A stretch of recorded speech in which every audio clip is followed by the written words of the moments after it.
What happens when Hollywood's most volatile leading man walks onto a stage built for easy laughs, only to turn it into a battlefield? Under the neon glow of Los Angeles, where applause usually buries tension, something unfolded that no one in the studio, or watching at home, was prepared for.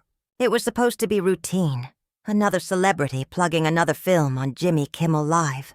The cameras rolled. The band played. The crowd buzzed with the comforting rhythm of late-night television. They came expecting punchlines, banter, maybe a self-deprecating story about a botched audition. But when Tom Hardy sat opposite Jimmy Kimmel, the air shifted. Hardy didn't look like a man ready for jokes. Clad in his usual understated black, shoulders squared like a fighter, he carried that restrained, dangerous energy that makes silence itself feel sharp. His reputation walked in before he did.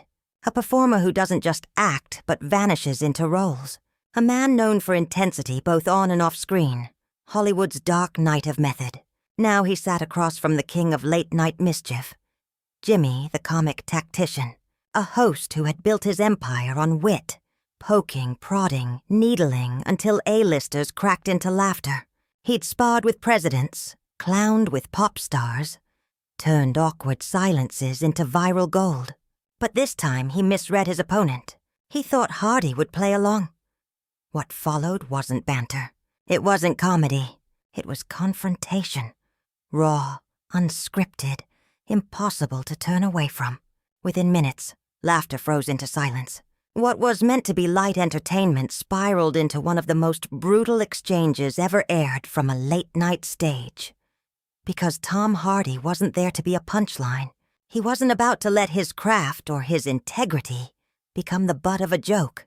And when Jimmy tried, Hardy pushed back with the quiet force of a man who'd carried darkness in his roles and knew exactly how to wield it in real life.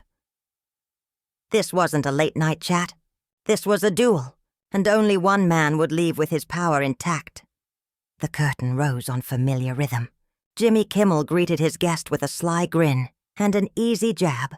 Tom Hardy, ladies and gentlemen, a man so intense his morning coffee probably files a restraining order. The audience roared. Hardy offered the polite half-smile expected of him, dipping his head slightly. On the surface, it looked like any other night. At first, Hardy played along, leaning back in his chair, arms loosely crossed, the hint of amusement at the corner of his mouth. Kimmel riffed on Hardy's brooding screen presence, his infamous tendency to stay in character long after filming. The crowd ate it up. This was the game. The host teased, the actor smirked. Everyone laughed. But then Jimmy pivoted. And in that pivot, everything changed. "So, Tom," Kimmel began, voice dipped in faux innocence, "you're famous for this whole method thing, disappearing into dark characters. But some people say it's not exactly healthy, that maybe you're glamorizing dangerous behavior. Any truth to that?" The audience chuckled lightly, unsure if this was still a joke or the start of something else. The punchline never came. Hardy's smile stiffened, the jaw flexed. The eyes narrowed just enough to shift the atmosphere. What had been playful banter began to feel like an interrogation under bright lights. Kimmel leaned forward, mistaking the tension for an opening. He pressed on, doubling down, trying to wrap the question in humor. But the damage was done. It wasn't a roast anymore. It was a challenge. Hardy answered first with silence, letting it hang like a blade. The laughter choked off in the audience's throats. He tilted his head, studying Kimmel. Not with amusement, but with calculation. Was this ignorance, arrogance, or something more deliberate? And in that moment, the show cracked. The smooth rhythm of late-night comedy collapsed under the weight of a man who refused to play the clown. The roast had become real. The lines between entertainment and confrontation had blurred. For the first time all night, Jimmy Kimmel looked like the punchline might be him. The silence shattered under the studio lights, brittle and dangerous. Hardy leaned forward, elbows on his knees, gaze locked on Kimmel. Not the indulgent smirk of a guest humoring a host, but the unflinching stare of a man demanding answers. "Jimmy," he said, voice calm but weighted. "If we're going to talk about mental health, then let's actually talk. Don't hide behind jokes. Don't throw accusations dressed up as comedy." The audience laughed nervously, unsure whether Hardy was winding up for his own punchline. Some clapped, clinging to the illusion that this was still entertainment, but others shifted uneasily, sensing they were witnessing something that didn't belong to late-night television. Kimmel blinked, rattled. He chuckled, tried to wave it off. "Hey, come on, Tom. We're just having fun here. Don't be so serious." But Hardy didn't blink. His jaw tightened, his eyes locked on the host with the same cold intensity that had unsettled villains on screen, now turned loose on live TV. "You ask me if I glamorize dangerous behavior," Hardy said evenly. "That's not fun. That's not a joke. That's a claim. And if you're going to make it, Jimmy, you'd better explain exactly where it comes from." A low murmur rippled through the audience. A few chuckled reflexively, but the sound was thin, brittle, like glassware on the verge of shattering. The safety net of humor had vanished. For years, Jimmy Kimmel had controlled this stage with laughter. It was his shield and his sword, his way of keeping the balance tilted in his favor. But Hardy had ripped that shield away. No smirk, no wink, no shared laugh. Just raw, unyielding presence.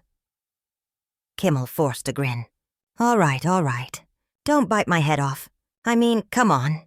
You disappear into these roles, live in the darkness for months. People wonder if that's healthy, that's all. Some people." Hardy's voice cut through the air like a blade. "Who, Jimmy?" "Name them. Quote them. Otherwise, you're not asking a question. You're repeating gossip." The words hit like hammer blows. The audience froze, caught between the instinct to laugh and the dawning realization that this was real. Kimmel shifted in his chair, his practiced rhythm collapsing. Setup, punchline, applause. It all slipped away under Hardy's refusal to play the clown. For once, the laughs weren't coming to rescue him. Hardy thrived in the silence. While other actors feared it, he wielded it like a weapon. The master of late-night comedy had stumbled into a duel he never wanted. And Hardy, Hollywood's Dark Knight, had just removed the mask. Kimmel tried to pivot, his last line of defense. He leaned back, raised his eyebrows in mock fear. "Wow, I think I just got method acted into submission. Somebody give this man a hug before he kills me with that stare." The audience chuckled, grateful for the return of familiar rhythm. But Hardy didn't flinch. He didn't smile, didn't move. The joke collapsed under its own weight, leaving only silence in its wake. And then Hardy spoke, low and deliberate. "You still haven't answered me. You mentioned some people. Who exactly? Quote me a name, a critic, an article. Don't hide behind generalities, Jimmy. Be specific." The tone wasn't angry, wasn't theatrical. It was precise, surgical, impossible to dismiss. Suddenly, this wasn't a comedy segment. It felt like sworn testimony. Kimmel fumbled with his notes, his confidence leaking out through a nervous smile. "Listen, Tom, I don't keep a Rolodex of critics in my pocket. You know how interviews go, people talk. I'm just asking the question." Hardy leaned in closer, his voice dropping to a near whisper that forced the entire room to lean with him. "No, Jimmy, you're not asking a question. You're making a statement and pretending it's a question. There's a difference. You just told millions of viewers that my work glamorizes dangerous behavior. That's not a setup for a joke." The audience sat in stunned silence, the weight of Hardy's words pressing down like a storm cloud. For the first time in his career, Jimmy Kimmel's stage no longer belonged to him. "That's an accusation," Hardy said, voice cool, deliberate. "Now back it up." A murmur rippled through the studio. Some laughed nervously, clinging to the hope this was still comedy. Others sat rigid, eyes wide, realizing this was no routine bit. The divide in the audience mirrored the divide on stage. Comedy on one side, confrontation on the other. Kimmel's trademark smirk faltered. He lifted his hands in mock surrender, reaching for the rhythm he knew best. All right. Let's not turn this into a courtroom. This is a talk show, Tom. People want to laugh, not cross-examine. But Hardy pounced on the word, his voice sharp as a knife. You're right, Jimmy. It does feel like a courtroom, because you threw out a charge, and now you can't defend it. And in any real courtroom, that wouldn't fly. The air thickened. Crew members shifted uneasily at the edges of the set, glancing toward the control booth, unsure whether to cut to commercial or let the cameras roll. The audience had stopped clapping altogether. They weren't participants anymore. They were witnesses to a reckoning. Hardy leaned back, folding his arms across his chest, but his eyes never left Kimmel. The burden of proof now sat squarely with the host. For the first time all night, Jimmy Kimmel looked like the man on trial. His cadence crumbled. Set up, smirk, punchline. Gone. The blue cards in his hand suddenly felt like dead weight, shuffling pointlessly as he searched for an exit. He forced a chuckle, but the sound rang hollow. Even the audience, trained to laugh on cue, held back. Hardy sat in perfect stillness, letting silence fill the cracks. And then, with the kind of calm that cuts deeper than shouting, he said, "This isn't comedy, Jimmy. This is gossip in disguise." The words landed like a gavel. Whatever scraps of laughter lingered in the room evaporated. The studio, usually a neon cathedral of easy laughter, now felt claustrophobic, like a courtroom where the defendant had been caught in a lie. Kimmel's grin twitched, caught between bravado and collapse. "Come on, Tom. Let's not be so dramatic. We're just talking here." But Hardy leaned in, voice dropping low, each word deliberate. "No, you're not talking. You're insinuating. You threw out a claim about my work, about mental health. And when I asked you to back it up, you couldn't. That's not conversation, Jimmy. That's character assassination. And you tried to slip it in under a laugh track." The audience stirred, restless. A few clapped instinctively, almost in relief that someone had named what they were watching. Others sat motionless, eyes darting between host and guest, unsure which side of history they were witnessing. For years, Kimmel had ruled this stage, untouchable behind his armor of irony. When things got tense, he cracked a joke. When guests bristled, he teased them back into submission. But Hardy had stripped all of that away. He didn't smirk, didn't play, didn't let Jimmy escape.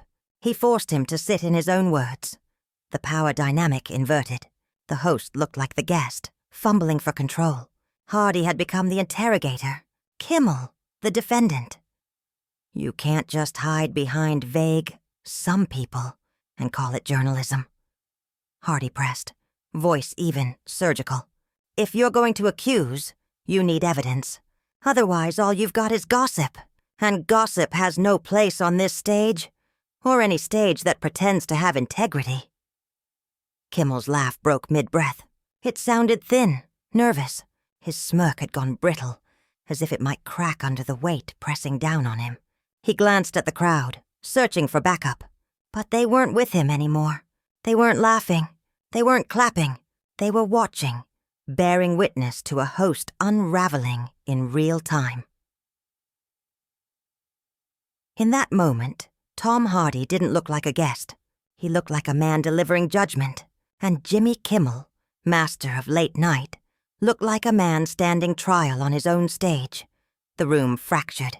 It started with a single whistle, sharp, unexpected, slicing through the silence like a blade. Then came scattered applause, hesitant at first, then swelling, bolder, until it broke into a wave of support for Hardy's defiance. Others in the audience stayed frozen, hands clamped in their laps, eyes wide, as though they'd stumbled into the wrong kind of show. This wasn't the laughter-soaked playground of late-night television anymore. It was something heavier, rawer, a reckoning disguised as entertainment. Kimmel tried to steady the ship. He tapped his blue cards against the desk, flashing a grin that fooled no one. All right, he said. Voice pitched a note too high, betraying the strain. "Let's not scare the audience. We've had our serious moment. Let's move on to the fun stuff." But Hardy didn't budge, arms crossed, voice low but unyielding. "You don't get to accuse me on air and then pivot to the comedy bit. Not after what you just implied." The words cut clean. The audience stirred. Claps, gasps, nervous laughter. Some still clung to the hope this was all a bit. But the longer Hardy sat in silence, the clearer it became. This wasn't a joke. Kimmel forced a laugh, trying to pivot again. "Come on, Tom. You know how TV works. We ask questions. Some tough, some playful. People love a little controversy. It's part of the game." Hardy leaned forward, voice sharpening like a blade. "And that's the problem, Jimmy. You call it a game. You take people's work, their reputations, their struggles, and you twist them into controversy so you can get a viral clip. That's not journalism. That's not comedy. That's exploitation." The room shifted. No more laughter, only recognition. Hardy was saying what everyone suspected but never heard out loud. Beneath the jokes and sketches, late night thrived on spectacle, on clicks, on ratings. Kimmel's grin collapsed into something strained, almost painful. "You're making this too serious. People just want to laugh. That's why they tune in." Hardy's reply was calm, deliberate, almost surgical. "No, Jimmy. People want honesty. They want integrity. And when they don't get it, when they see you turning gossip into entertainment, they stop trusting you. You think you're creating laughs. What you're really creating is distrust." The lone whistle from earlier swelled into cheers. Applause crashed like a wave, some chanting Hardy's name as if the studio had turned into an arena. Others sat frozen, stunned that their safe, familiar late-night show had mutated into a tribunal. In that moment, Jimmy Kimmel Live didn't feel like comedy. It felt like a classroom, a courtroom, a battlefield. And Hardy, the supposed guest, was in command. The lesson was devastatingly simple. Accountability doesn't end at the punchline. Kimmel had lost the room. The cheers for Hardy rolled like thunder, drowning out whatever fragile authority the host had left. He shuffled his cards again, hands trembling. His smirk, once a weapon, had crumbled into a brittle mask. And then came the words that turned the night infamous. "Security," the audience gasped. Nervous laughter bubbled. But the tone in Kimmel's voice wasn't playful. It was desperate. Two guards moved toward the stage. For the first time in the show's history, the neon-lit set of late-night comedy became a stage for confrontation. The room fell silent. Guests weren't supposed to be escorted out. Guests played along. But Tom Hardy wasn't playing. He rose slowly, deliberate, each movement charged. No yelling, no lunging, no theatrics. Just the calm presence of a man who knew he'd already won. Turning from Kimmel, Hardy fixed his eyes on the camera. His voice carried steady and clear. "This is what happens when comedy becomes gossip, when truth is traded for spectacle, when you ambush people not to have a conversation, but to manufacture a headline." The words landed like a verdict. The audience sat in breathless silence, hanging on every syllable. Hardy wasn't speaking to Kimmel anymore. He was speaking to the millions watching at home. Kimmel tried to interject, his voice cracking at the edges. "Tom, come on. Let's not make this bigger than it is." But Hardy didn't even glance his way. He lifted his chin, scanning the rows of frozen faces before delivering the final blow. "Remember this moment. Remember what you're watching, because this is the face of entertainment when it forgets its responsibility." The guards froze mid-step, uncertain. Hardy wasn't shouting, wasn't unruly, wasn't a threat. He was composed, commanding, making the idea of removing him look absurd. Then, without waiting for permission, Hardy stood. No rush, no fluster, just a steady stride toward the exit. The sound of his boots against the stage floor echoed louder than any applause. Kimmel sat paralyzed at his desk, cards scattered, his trademark grin gone. For a man who built a career on taming chaos with humor, the collapse of control was total. He looked smaller now, cornered, diminished, reduced from ringmaster to bystander in minutes. The cameras lingered too long, catching Hardy's back as he disappeared behind the curtain, leaving Kimmel stranded beneath the hot lights. The silence that followed was deafening. In a place built for laughter, Hardy left behind something else entirely. A moment destined to be replayed, dissected, remembered long after the jokes of that night were forgotten. Jimmy Kimmel, once master of the laugh track, had watched his stage turn into a courtroom, his authority disintegrate, his legacy rewritten in real time. And Tom Hardy, walking off under his own power, had turned late-night television into a battlefield, and won. The fallout was instant. By sunrise, Hardy's walkout had flooded social media. Hashtags blazed across timelines. He Hardy's Kimmel. Accountability on air. Not a game. Clips looped endlessly. Kimmel squirming behind his desk. Hardy staring into the lens like a general addressing his troops. Hardy's fans rallied, hailing him as a gladiator who refused to let late night reduce his craft to a punchline. Finally, one viral post declared, a celebrity who didn't play the game. Kimmel's defenders scrambled, painting the clash as a misunderstanding, an overreaction, a host blindsided. But the damage was done. The clip wasn't just viral, it was immortal. In Hollywood, whispers spread from power lunches to studio calls. This wasn't Carson's gentle ribbing or Letterman's sly needling. This was different. In an age where every segment is engineered for YouTube clips and TikTok shares, Hardy had ripped the mask off the machine. He showed the audience not the show, but the machinery behind it, and the implications cut deeper than one interview. In the digital era, celebrities no longer needed late-night shows to control their story. They had their own platforms, their own reach. Hardy's defiance proved it. Authenticity could outgun spin, even on one of Hollywood's most polished stages. What happened that night wasn't just actor versus host. It was a cultural collision, a clash between an A-lister demanding integrity and a media machine built on manufactured controversy. And as the curtain closed on that unforgettable broadcast, one truth stood undeniable. Tom Hardy didn't just survive late-night television, he conquered it.